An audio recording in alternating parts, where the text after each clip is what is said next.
Hey everyone, good morning. Thanks for coming. Thanks for sparing a few minutes.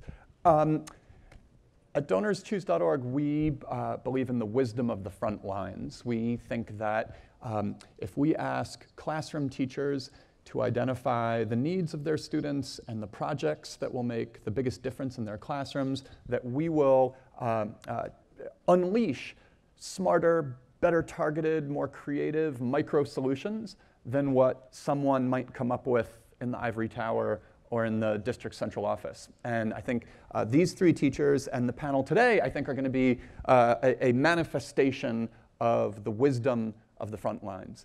And actually, we have, they're also expert at dealing with all kinds of unforeseen circumstances. I was sharing just a little while ago in the green room that last year, when I was at South by Southwest EDU interviewing Tim Ferriss, that we had a man jump on stage and disrobe toward the end of the interview.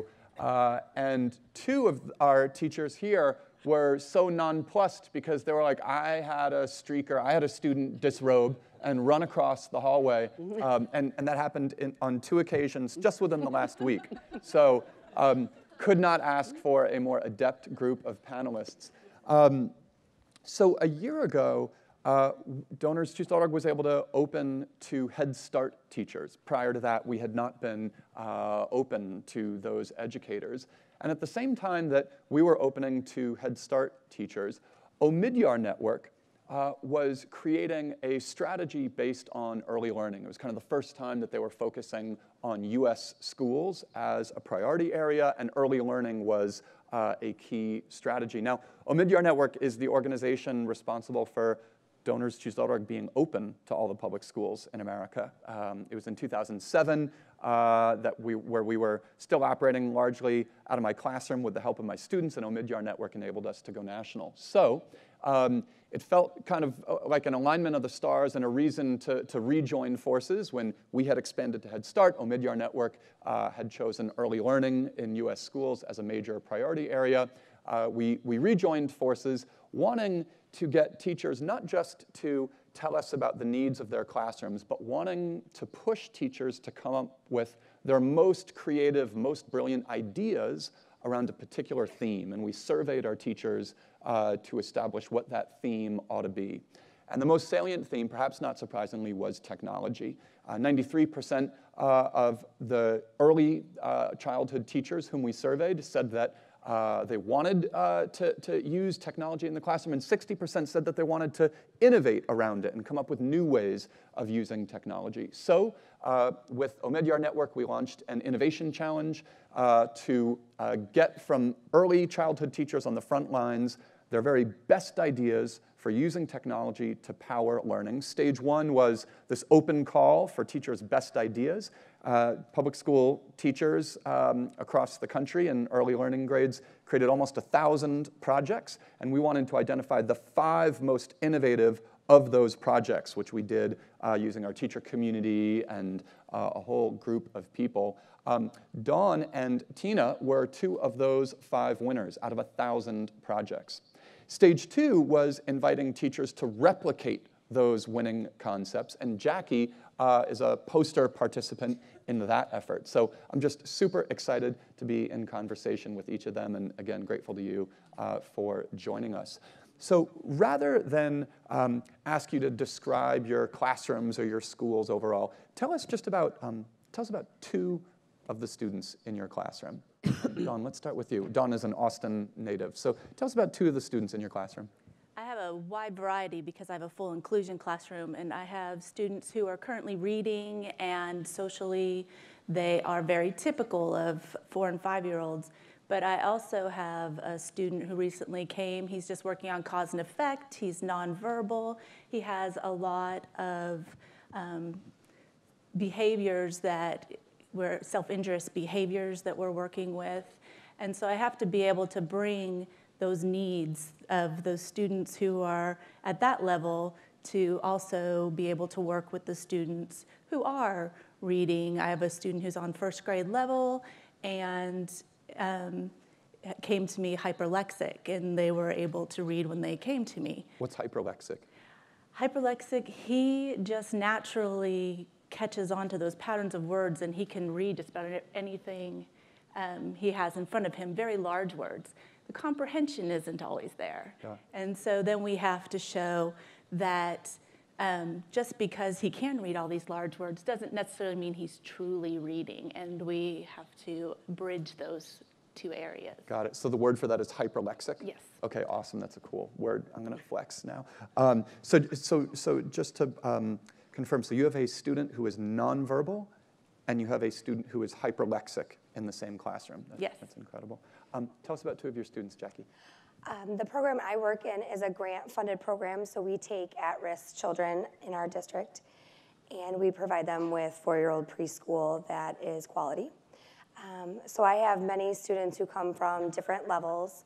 I have one child who is hearing impaired, and she's really struggling right now to even be able to write her name. And then I have another child who, this is her 2nd year with me, and she is reading and writing, and she wants to write books. So it is a challenge for me to kind of find materials that can help a child who can't write her name yet and the child who is ready to write a book for me. So a big gap there. That's awesome. Tina, what about you? I have an early childhood special education classroom, so all of my students are special ed. I have 3- and 4-year-olds, and typically I have a very, very wide range of abilities. This year, my lowest student functions at about 18 months, and he is essentially nonverbal. He has a few sounds that he'll make. And then my highest student right now will be going to kindergarten next year, and we're looking at sending him on with only 30 minutes a week of resource and going into a regular ed classroom. He has made tremendous progress in the 2 years that I've had him. So everything in between. And that is within the realm of special education, this incredible variety. Wow. Yes. Wow. So let me ask you, you've probably heard a common critique of technology in the classroom. And in fact, at donorschoose.org, there is a subset of our donors who stay away from supporting any teacher's request for iPads or laptops because they think that technology in the classroom is kind of newfangled, expensive, frivolous, a distraction from core learning, and maybe even a bad thing because it involves putting screens in front of kids that could sap the life out of their brains. How do you respond to that? Well, I was very familiar with the research as well and all of the recommendations at this age. And my school had gotten really involved with the Hour of Code, and I was having it pushed on me that I needed to have these kids doing this. But then I knew my kids often spent their time on iPads at home or on their parents' phones, and I didn't want to stick them in front of another screen. And so I was doing a lot of research because my whole goal is to get increased communication and collaboration and creativity. And how can I find technology that will support this? I knew technology was important because, as I said, several of my students are nonverbal. We use augmentative communication devices that are their way of getting out what they're actually thinking and being able to express themselves. So I knew that technology could provide a way to reach these students, but I needed to find the right method. Give us an example of an augmentative communication device. There's many different apps that you can have on things such as iPads, and it gives different visuals that they can then build sentences with to make choices and then at higher levels they can express themselves like you or I would. Got it. Jackie, tech is frivolous. How do you respond? I like to think of early childhood as really being a time to expose children to different things that they're going to experience as they move forward in their schooling. So we can't deny that technology is something that's being integrated into our elementary schools and middle schools and high schools. So I try to look at it as a way that I can expose them, but not have them sitting in front of the screen, which is why projects like the Cubetto is such a good material for us, because they are interacting with it and they're not just sitting in front of that screen. And also you can use technology for other things. I have iPads and iPods that we actually have a dance party at the end of the day, and it's our dance party to celebrate our daily learning. So, you know, the kids get really excited about looking at the iPod and picking their song. We have a song or a DJ, and the DJ of the day gets to pick the song. So we're not just sitting them in front of screens. We're up, we're moving, we're dancing, we're celebrating our everyday learning, so. And is the dance party both stick and carrot? Like, is it something that students could lose? Absolutely, yes, yes, it is. Is on your rank order of most effective carrots and sticks, is the dance party at the top? It's at the top. It's at the top for most children, so. Awesome. Tina, how would you respond? Normally when people say that to me, the first thing I mention is people think of technology as just screens, but it's so much more. And they don't stop and realize that anytime you put a CD in and play music for the students, you're using technology. You're using your digital camera to take pictures, you're using technology. And so I always say, you know, in today's world, this is what they need to learn. They need to be involved with technology because, you know, as mentioned before, that's what they're going to be experiencing when they move on in school. So I always say that if they're using technology in an appropriate way and they're interacting with it and not just sitting and observing, then it's a good way to encourage them and to get them into the learning so they feel an ownership of their learning. It's awesome. I hope we have this recorded. We at Donors Choose have decided that we need to educate that fraction of our donor base that stays away from technology projects, and we've concluded we may even want to, like, inline, provide them with some video content or just insight into how technology can be used in ways that feel so profound and not at all frivolous. And I feel like hopefully we could just play your 3 comments. Let's get into the projects that you created that earned you this spot on stage under the spotlight. Dawn, what project did you create? What did you want? What prompted you to create the project? What did you want to achieve by way of it? And give us a mental picture of the project in action. My project was called Pre-Kinder Programmers, and going back to that whole hour of code and trying to find a way to make it meaningful and be able to work in collaboration and communication and creativity and critical thinking skills. I was in search, and last summer I got to go to a training on how to code without screen time. And I was introduced to Cubeto. And for those of you who are unfamiliar with him, he's a wooden cube with wheels, and he's connected. And it's a he, it's not an it. It could be an it, yeah. But he has become a member of my class, so he's a he now. And, does he have a name? It depends on the story that we're writing about him. But he is then Bluetoothed to a programming board that has different puzzle pieces that determine his direction that he goes in. And included in that is also a function piece, and they can follow a path for the code, and at the bottom there's a box where they can build a function so it would repeat wherever the blue piece shows up in your code. And through this, we started where they were just exploring and then working from getting point A to point B, and then we put some obstacles in the way to get around. And he also comes with a large mat that has a grid on it. And the grid has different locations such as the mountains, the forest, there's a castle and a boat, and we used that during our language arts time when we were talking about story elements, and that became the setting for our story. And Cubeto became our main character, and they decided that Cubeto was a cat this time. And during our makerspace time, they made a costume for him and added whiskers and a nose and ears and a tail. And we wrote a whole story, and then we wrote the code to make him act out the story that we wrote.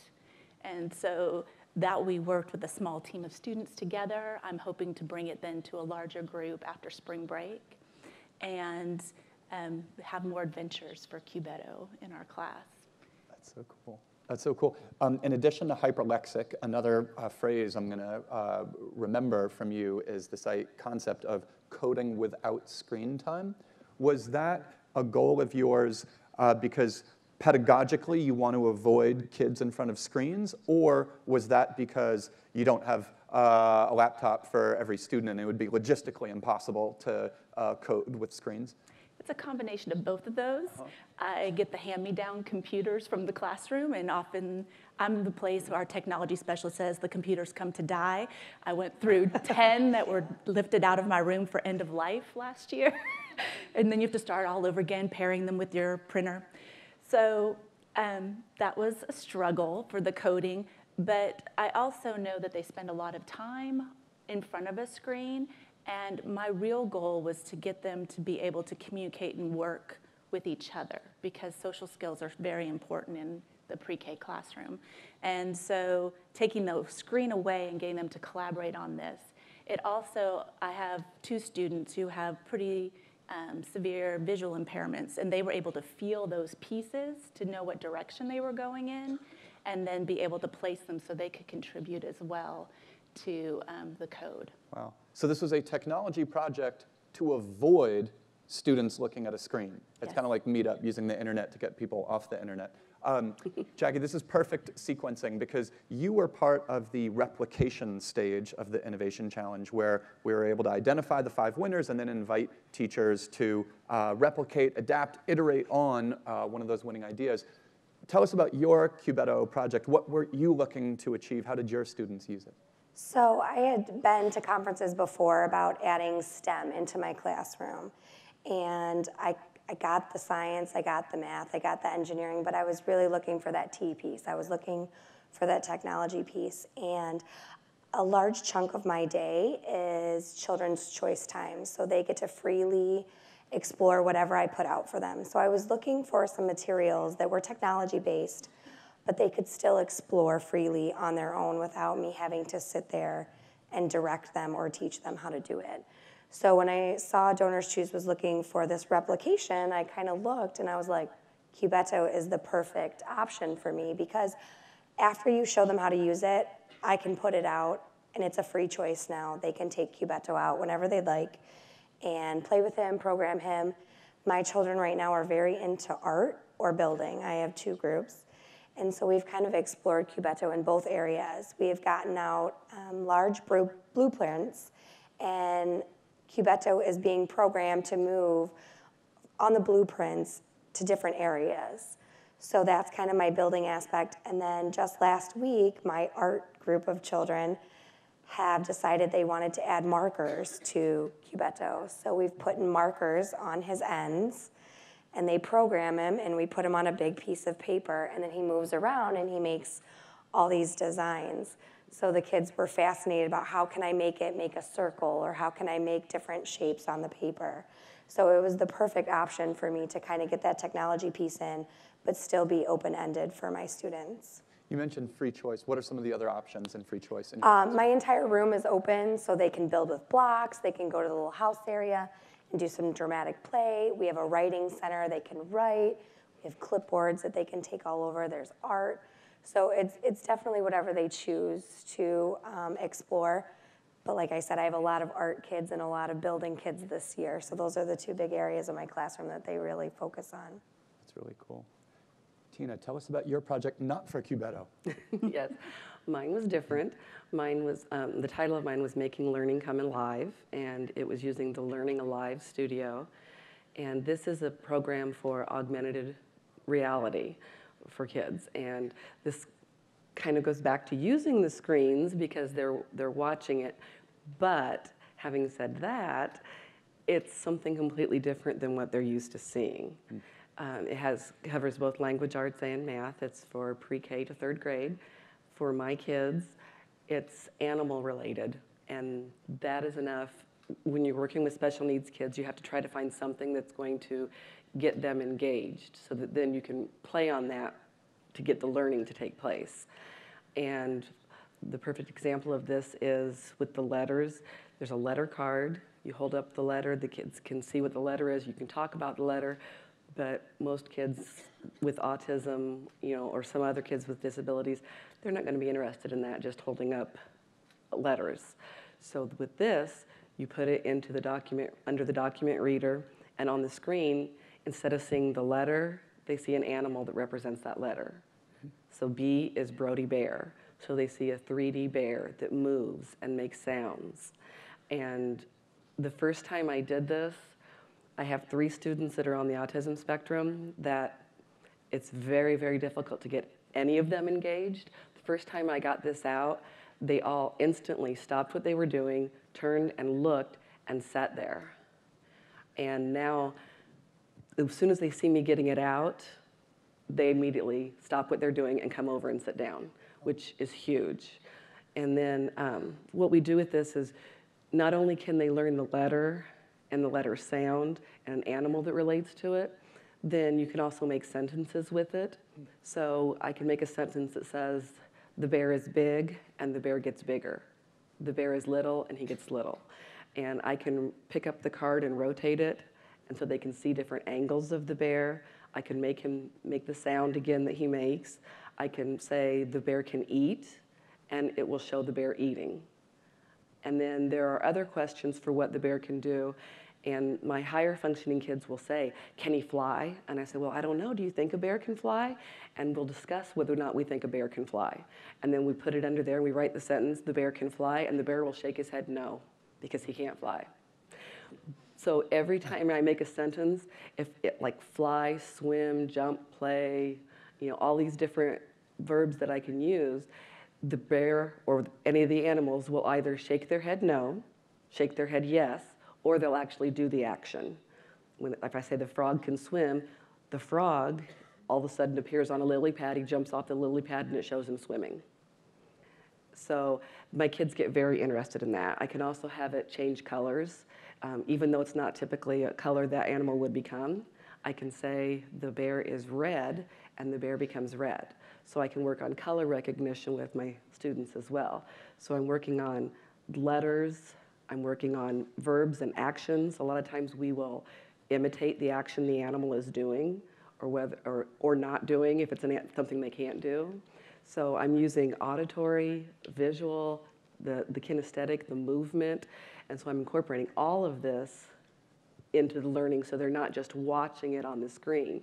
And there's also a math portion to it, and the math portion, if you hold up the card first, the numbers 0 through 9, there are different backgrounds, and those are different habitats. So for my higher kids, we talk about what do you see in this picture, what animals do you think might live there? Because then when you put it under the document feeder, it shows animals that live in that habitat.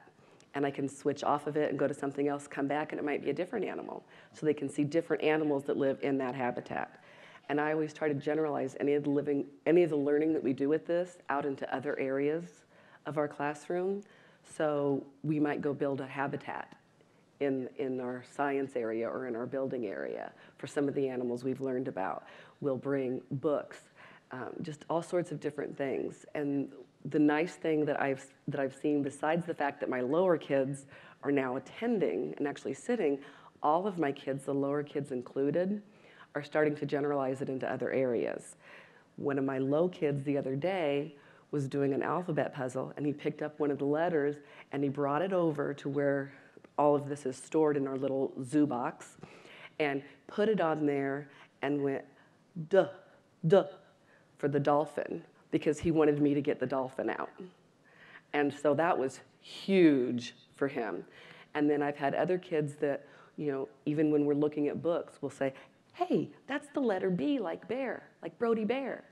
So they're starting to connect it, and it's carrying over into other areas. And parents have even said they're seeing it at home. Wow. I feel like this recurring theme we're seeing here is of using technology to make things more palpable and physical. It's incredible. One other thing I've noticed is that not just amongst the winners of this innovation challenge around technology in early learning, but amongst all the participants, teachers of students with special needs were overrepresented. If you have students in your classroom with special needs, you are more likely to win an innovation challenge on DonorsChoose.org, at least in the case of the one we did with Omidyar Network around early learning and technology. Why? How come? Why do you think? I think it's probably because, by working with special needs and with having such a wide discrepancy in what their abilities levels are, you definitely are always differentiating, but you have to try to figure out what's going to get everybody's interest. It's very difficult to get a child who is nonverbal and is doing cause and effect things, that's the level that they're at, interested in the same activity that I have a 3-year-old who can spell the word universal. And to get those two kids interested in the same thing can be very difficult. And so I always try to find something, and I'm always looking for new things that I really think will try to pull all of that in and get their attention.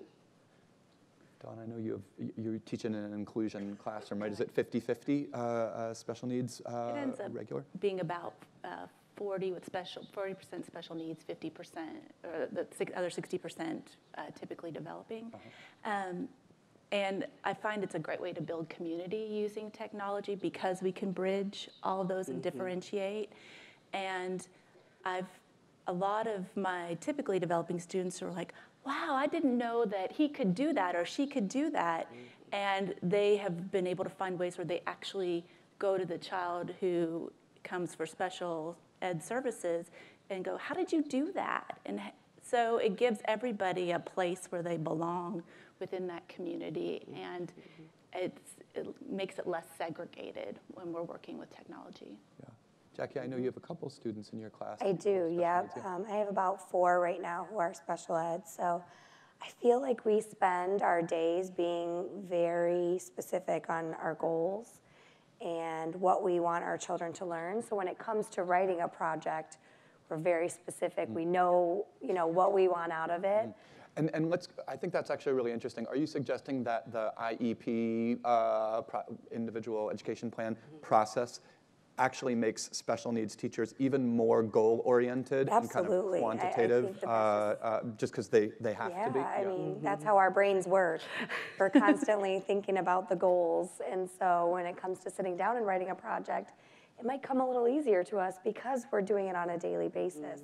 So we're very specific in what we're asking for and why we want it. So it comes out nicely on paper. I had not thought about that myself. That's awesome. Okay, well, I hope you have questions for these 3 amazing teachers. I'll just, my last question before turning it to you will be, what's the next frontier in your classroom for how you'd like to use technology to fuel learning? Is there a particular new resource or product that you've been coveting and hearing good things about? Is there an area where you feel like a deficit in your classroom that you think could be improved, or just any area that you could strengthen with technology? Well, just sitting here listening to Tina's, I got to check that out, the Learning Alive. I mean, it sounds really awesome, and I think my children would really be interested in it. So I'm going to look more into that and kind of see how I can get that in my classroom. Awesome. One of the things that I want to do, and Dawn was talking about this earlier when we were talking as a group, is I have a digital camera that I use myself or my attendant, but I want to get the cheaper, sturdy digital cameras so that I have cameras that my students can use. Because right now I only let a couple of them use it only when I'm right there with them. And I want to see it from the world from their point of view, see what kinds of pictures they would take. And because a lot of times when we take pictures, then we'll make class books and we make stories around what the pictures are, what activities we've been doing. So I'd kind of like to do that from their point of view. Awesome. And I've been working with our kindergarten team, and we've been sharing these ideas and building a STEM materials library where we can check out the materials. So you mentioned having a makerspace in your classroom yes, as well, right? Yeah. We don't end in pre-K that way. When they go to kinder, they still have access to some of those same things, and they can just build upon the foundation that we built. And that's where I'd like to see it go. The digital cameras, they're now documenting what they are learning. As they make mistakes, they take pictures and try to figure out what their next step is when we are doing some of our engineering. So I see a lot of uses for technology in the future, but I'm not exactly focused on what's the next step yet. Got it. Awesome. Questions that folks have for any of us?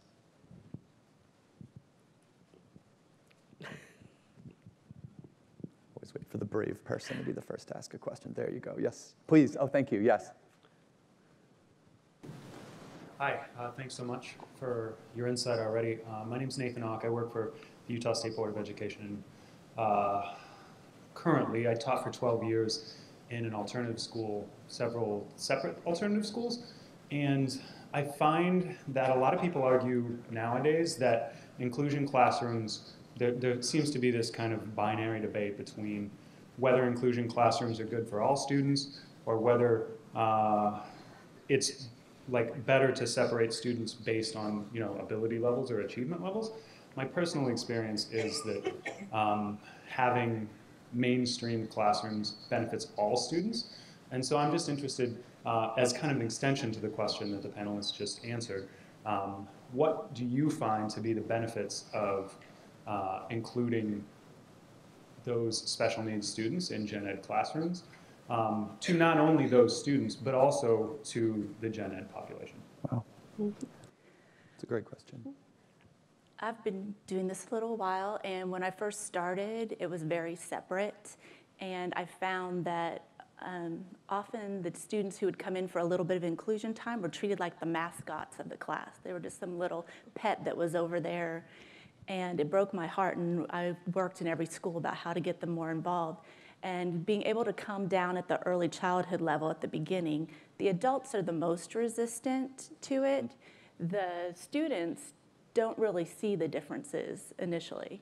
And they become friends, and those bonds go up through all their years. We found when they moved on, they'd been since 3-4 years old, and they went through 5th grade. When they went to middle school, we've had students who made videos to explain how to interact with some of our friends with disabilities to their new friends in middle school. And it has built that community around them, so they aren't something separate. They're truly a part of the school. It has also helped a lot of our general ed students feel comfortable with a wide variety of people and see strengths across, and that works with our SEL curriculum. And I think we all need a lot more heart in our daily lives, and I think it starts early. Absolutely. I mean, it comes down to just basic character education, starting off at the ground level. I get the opportunity every day to teach my 4-year-olds kindness, which is something that we need a lot more of right now. And so being able to understand that not everybody does things on the same level, and having those talking conversations with them at 4 will help them be a little more flexible when they go to elementary school, and they might see a broader range of differences. I'm in a very interesting environment right now. I have my 4-year-olds in the same building as our district's 18 to 26-year-old mentally disabled children or adults. So now I get to explain that to them. They're wondering, well, why are these adults at school? And so that's even opened up a large conversation with them. So just again, giving them those basic character education opportunities of kindness and difference and perseverance. And I'm the only one that doesn't have an inclusion classroom, and that's just because of where I'm located right now. Previously, I was in a building that had 15 early start classrooms and 5 early childhood classrooms. And the early childhood classrooms are all special needs, but the early start classrooms are 20 students with only 6 or 7 that have IEPs, and the rest are either at risk or just preschool for all children. And when I was in that building, all of the early childhood special ed classrooms are teamed up. They have suites, and we're all teamed up with an early start classroom. So we would have our door open all of the time, and we were always doing activities and lessons with the other classroom, so the kids were able to intermingle. That's one of the big things that I miss in this building that I'm at now. I'm the only classroom under kindergarten age. I do try as much as possible to include my kids in any of the activities that are going on when there's any kind of assemblies or special events, anything like that. We always try to participate in those. Sometimes the kindergarten will do things with some of the kindergarten classrooms. I have some of the older students will come down and read to my kids. And I just really try to include them as much as possible and include the other kids who are interested in my kids as much as possible, so that they're seeing each other just as other kids and not as somebody special or different. Thank you. Hello, my name is Robert Pronovost, and I support with Maker-Centered Learning K-8 in the San Francisco area. And so my question, I think a couple of you started to address it just now, is how is the work that you're doing in your classroom with this technology integration flowing over to other classrooms in your same school building or into the, say, kindergarten, first grade classrooms that you feed into? I actually, the K2 cross-category classroom in my building, she also has the Learning Alive, but all she has is the letters right now. And so she is in the process of trying to get the math portion as well. And then I have done trainings for the other teachers in my building to try to get some interest in it. I have opened it up to the kindergarten classrooms since we're in the basement of our building, and our 4 classrooms, mine and the 3 kindergartens, are right together. So I've opened it up so that if they want to, sometimes we try to schedule. I've had one teacher take me up on it, and some of her kids, kind of as a reward for them, for behavior, they were talking about this carrot and stick, it's a reward for them. They get to come into my classroom when we're doing something like that. And so then they talk about it when they go back to their rooms. So that's for that particular project. Other things, I mean, we try as much as possible to share materials and to make sure that that learning is a continual basis. And like I was saying before, we've started a lending STEM library where they can go and get materials. We also have some different, more engineering than tech-based materials that we're going to be putting out on our playground so the students can get more of those experiences. We also are pulling our resources, kindergarten and pre-K, to try to get more items for our makerspace because all those loose parts take so much time to pull together and have storage for them. So we very much are working as a team and moving it on up through the years, that it's not just being in front of a computer that makes it tech.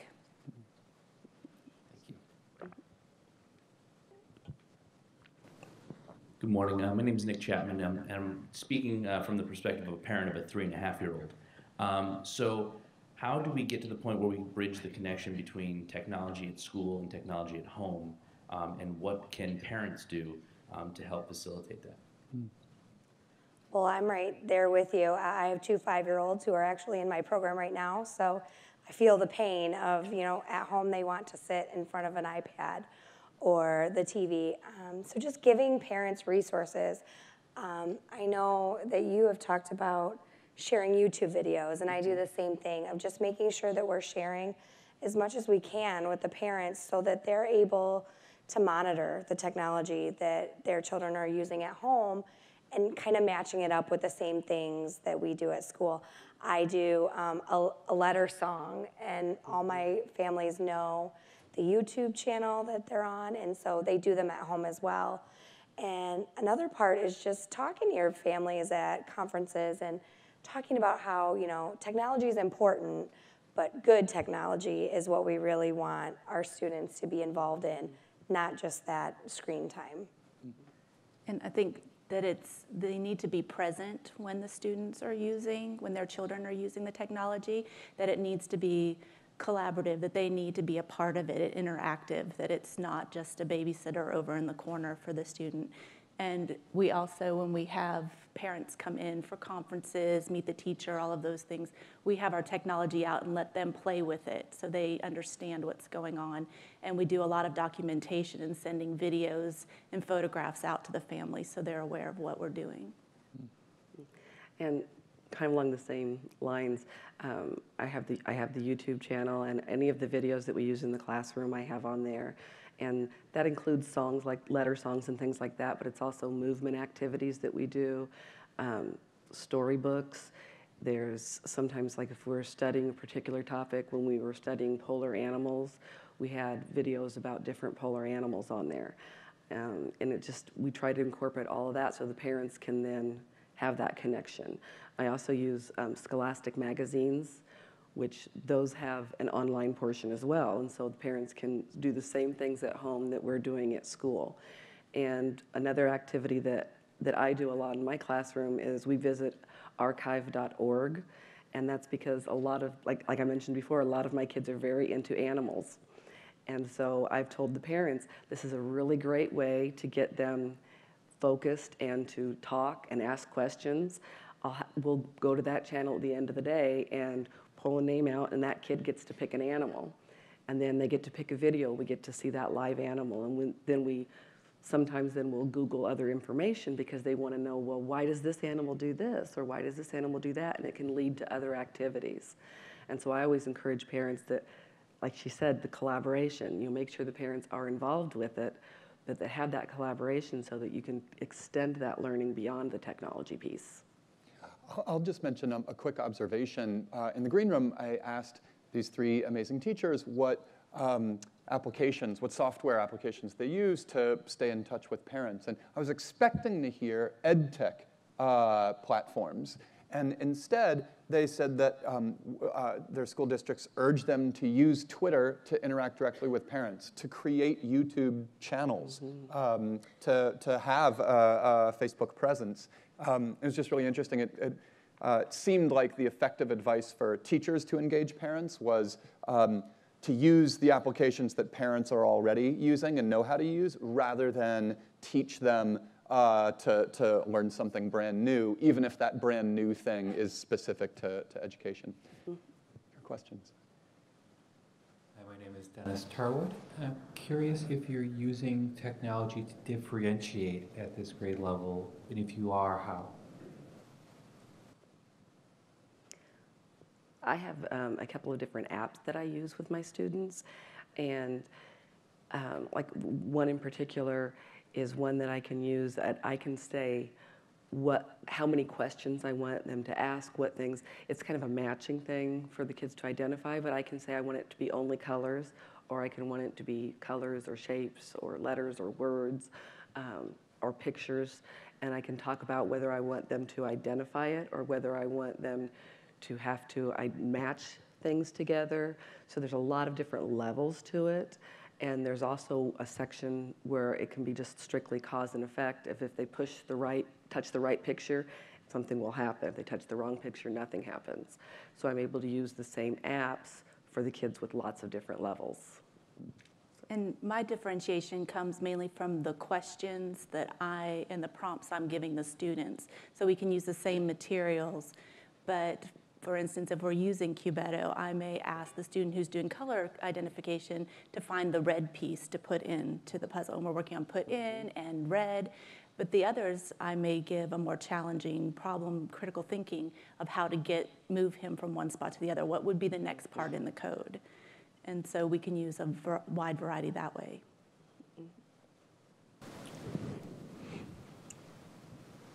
Hi, my name is Emma, and I'm from the Lifelong Learning Lab in Tsinghua University, which is, the best university in China in Beijing. So it's my first time in the South by Southwest conference, and also first time in Austin. So my question is, because you talk about a lot about how, you mentioned about the data, like 93% of the teachers will want to integrate technology into their creative learning. But I was just wondering, how does that start? How does that motivation come from? And especially, maybe it's because our lab is quite new, so we have researchers doing psychology, ECD, like psychology experiments, theoretical research. We also have, even though it's a small team, we have course designers who will actually design their materials for teaching. We also have students working on education technology products and developing platforms and things like that. So I see there are a lot of different players, and they all have their different roles. So my question is, how does that start, and how to maintain that kind of momentum? Because it's a long-term kind of effort. So I was wondering, if you have any suggestion how to get things started. Thank you. I want to add to your question, but I want to make sure I'm getting it right. It sounds like we'd all like to hear about how a new technology first gets adopted. Does there tend to be one or a couple or a few teachers who are super tech forward and And then how, maybe adding to your question, how can we encourage adoption by teachers who think of themselves as non-techies and maybe even tech skeptical? Is that a fair amplification of your question? Yeah. Okay. Exactly.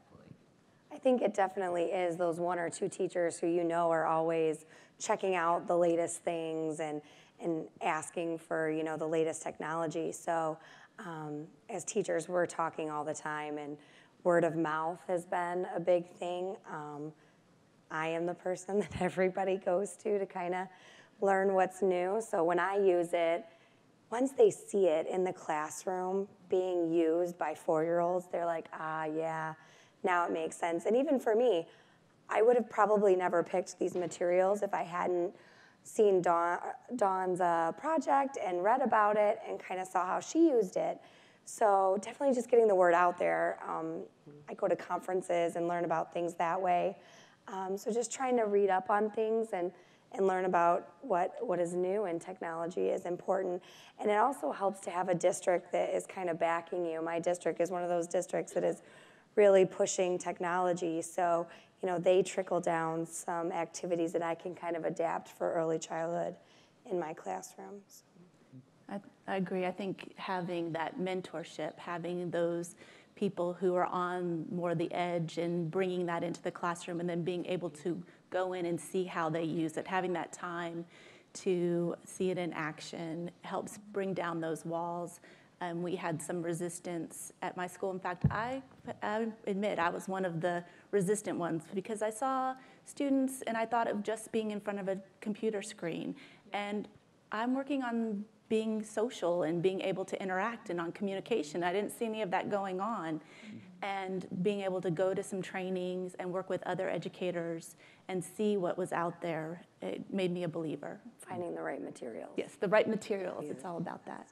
Yes, and the school district plays a big part of it, I believe. Our school district has technology teacher instructional leaders that visit each of the schools and do activities, and then each building has a tech leader that then goes and has meetings with them and brings things back to us. And the tech leader in my building actually on her own developed what she calls Tech Thursdays. And so every Thursday after school, she's there for an hour for anybody who has any kind of tech questions or anything new that they've learned about that they want to come and share can go. And then so that kind of helps spread some of the ideas and the learning as well. Do any of you consider yourselves to be techies or kind of early adopters, tech curious? I kind of am. I help as many teachers as I can get involved in new things. I've helped them write projects for Donors Choose, or I've demonstrated like the Learning Alive for other teachers and trying to get them interested into it. So I try. I'm finding that the younger teachers are coming in and starting to school me on some things, so it's kind of an even balance. Well, what's interesting to me, in the same way that I notice a proud representation of special needs teachers amongst the winners, it strikes me that at least 2 of 3 of you do not describe yourselves as like hardcore techie early adopters, and yet you are at the forefront of tech innovation in your school. Do you also give those feedbacks to those companies who are actually developing, those, like tangible programming or just any other type of technologies that you're using? Because I can see you will also actually provide very valuable feedbacks and also, just insights, or maybe on the curriculum development side of things that will be also something that adds to their product. And also maybe a platform for all teachers, who maybe some data resources that can help other teachers. I think that would really be beneficial to the others as well. Mm-hmm. Thank you. Thank you. Hi, I'm Allison from Brain Pop, also a former classroom teacher. I would love to hear more about the makerspace in a pre-K, early childhood environment. It's very messy. We have one of my students, I think, is going to be a jewelry designer when in her next life. She has made her own purses and necklaces and earrings, all out of odds and ends that we have pulled together, and has gotten very creative. But we put out just all kinds of random materials and see what they can come up with, and we give them the time. We've found that they need at least 45-minute block to be able to do these things. 30 minutes just cuts them off and they're just getting it going. It takes about 15 to 20 minutes for them to really get their ideas going. But we do end up with things everywhere, so you have to be able to tolerate mess. Austin Creative Reuse has been a great source here in Austin for me, because I can go and fill up a bucket with all kinds of materials and bring them back to my classroom. What are the materials you're putting in the bucket? We have, my prize was finding old film canisters, because you can't find those anymore. And I got a whole bunch of those. We've found random papers that scrapbookers didn't want anymore, and they've put in there, and stamps. We find all kinds of beads. I have some cork. We've been able to find different non-slip surfaces to help us in our engineering when we're building with our ramps and things. We found dice. I found old decks of cards, missing cards that they've built things out of. All kinds of random parts. But you get about a big bucket, and you fill it up with everything for $5. Wow. And it's my good find. Take advantage of donated goods, be willing to tolerate mess, gotta block out 45 minutes. Yes, at least. And then another 15. It takes an hour, because you have 15 minutes to clean up. Oh boy. Any other advice for either free choice or maker spaces? No, that sounds awesome. I'm gonna try that. It's a lot of fun. Makes you feel crafty. Good afternoon. My name is Gary. I'm a supervisor at a pre-K center in Brooklyn with 25 classes. We're Reggio-themed pre-K, so we don't use a lot of technology. We use iPads for documentation. Are there any obstacles or challenges and lessons learned that you can share with us along the way that can help us as we move on to institute this in our programs? Thanks. We use in my program Creative Curriculum, which is based on Reggio. So I need more open-ended materials like the Cubetto. It's something that I don't necessarily, I'm not sitting down and teaching them, but I'm giving them the option. So I'm always searching out those materials that give me that free choice time, because that's such a big thing around Reggio, is just letting the children explore and kind of create things on their own and drive their own learning. So definitely you have to research your materials and make sure that you can have it be open-ended. There are so many things that are technology related that aren't. You know, the apps are really hard. Sometimes they're great apps, but my curriculum doesn't lend me to sit down and work one-on-one. I'm supposed to let the kids freely choose what they do. So even the Learning Alive sounds like it would be very open-ended if you could have it out as a choice for the kids to kind of explore. So just research is all I can say that I've done. And you kind of have to retool the way you think, and there are some things that you can use if you think about it in the right way as being a little more open-ended and kid-friendly. And when you're first introducing those well-researched materials, giving the teachers time to play with them and work with them outside of the classroom before they bring them in, because they need to feel comfortable with them. Sometimes we're handed things and told you have to do this, and if you're not comfortable with it, you can't make the students comfortable with it. So having playtime is important. Awesome. We'll make this the last question. Great. Hi, I think this is sort of a follow-up question. I'm Kristen from PBS Education. I'm wondering, I loved you sort of talking about looking at screen-based projects where the kids weren't being social, there was no communication, there was no interaction. Have you seen an example of a project that maybe starts with some interaction with the screen where that is built in, the social, the communication? I'm just curious, if there's one that you can think of. Well, mine actually starts with the screen. So, like I said, I just integrate it into all of the other areas. So, and I do it with other than just that particular item that I have. I mean, when we do it with the Scholastic magazines, we do it. If we watch a video about animals, going back to the polar animals, when we watched a little video about polar animals, and then we went over and I had blue fabric and blue beads and white beads and cloth and felt and everything, and we created, In our sensory table, we created a habitat for all of the polar animals. And then we talked about which animals would live there, and the kids sorted the animals and only put the animals that would live there in that habitat. So it's just a question of seeing what your kids' ability levels are and providing them with those materials and giving them the opportunity, showing them first that it can be extended into other areas, and then kind of stepping back and allowing that free choice to take over and watch what they're doing and kind of step in as needed and maybe kind of give a couple directions. And you can incorporate just about anything if you really think about it. It's just mindset. I think there's a couple different levels of kind of technology for early childhood. There's, the just sit and watch. Then you've got your sit and watch and maybe sometimes press some buttons. And then you've got your watch and do. And that's kind of what we want, is the watch, and then you got to get up and do something. So the Go Noodles, or there's some YouTube videos where not only are you saying letter sounds, but you're writing them in the air and you're using your whole body. Mm-hmm. So really anything that gets them up and doing something is kind of what we look for.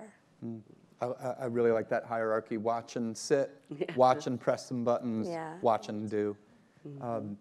Okay, this has been just awesome. On behalf of Omidyar Network and my colleagues at DonorsChoose.org, we're so thankful to you for sharing your insights. I really do feel like this has been such a manifestation of the special kind of wisdom of the front lines. And I think all of us would just do so well to listen and learn from that frontline wisdom. Your students are clearly so lucky to have you as teachers, and I feel like we were all lucky to get to listen to you today. So thank you so much. Thank you. Thank you.